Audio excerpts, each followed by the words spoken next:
नमस्कार मित्रों, फरीवार एक नवा वीडियो में तमारू हार्दिक स्वागत करूँ छूं। मित्रों, अयोध्या राम मंदिर बीजो सौथी मोटो एक वीडियो वायरल थई रह्यो छे अने मित्रों केटलाक लोको तो एवुं पण बोली रह्या छे के आ वीडियो जोईने के सौथी मोटो चमत्कार हालमां अयोध्या राम मंदिर में थयेलो जोवा मळ्यो छे।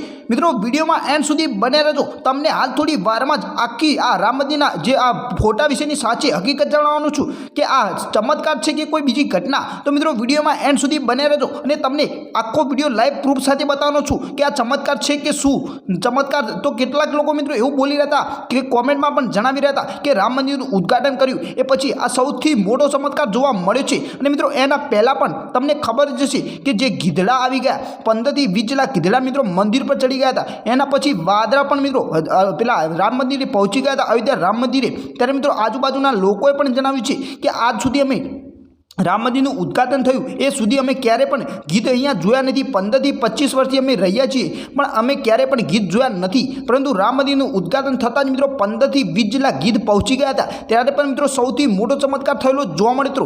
પણ મિત્રો હાલમાં આગળ વિડીયોમાં તમે જોયું કે કેવી રીતે રામ ભગવાન છે અયોધ્યાના રામ મંદિરનો જે ફોટો છે એટલે કે મૂર્તિ છે એવી એ જ મૂર્તિ મિત્રો હાલમાં આંખો હલાવી રહી છે અને મિત્રો આ જોઈને લોકોમાં હાહાકાર મચી આવ્યો છે। પરંતુ મિત્રો આ ફોટાની સાચી હકીકત એ છે કે કોઈક યુવકે मित्रों आ फोटा ने एनिमेशन एटले के एआई वेबसाइट द्वारा मित्रों आ फोटो एआई वेबसाइट द्वारा नाख्यो छे। एटले मित्रों आ फोटा में आंखो हले छे। खरेखर रीते मित्रों राम भगवान छे ज आपणे मानीए छीए, परंतु मित्रों आ खोटी रीते आ विडियो आवी रीतना बनावे फेक विडियो छे ए पण मित्रों तमने जणावी दो। तो खरेखर रीते मित्रों आ युवक विषे तमे शुं कहेवा मांगो छो नीचे कमेंट में दर्शाववानुं भूलता नहीं। कोई एम पण मित्रों आवो खोटो विडियो भगवाननो न बनावવો જોઈએ। खरेखर रीते भगवानનું अपमान थाय आवो विडियो बनाववाथी। तो मित्रों खरेखर साची हकीकत गमी हो तो विडियोने लाइक करी चेनलने सब्सक्राइब करी देजो અને આ વિડીયોને મેક્સિમમ લોકો સાથે શેર કરી દેજો જેથી બીજા લોકો પણ અફવાથી દૂર રહે।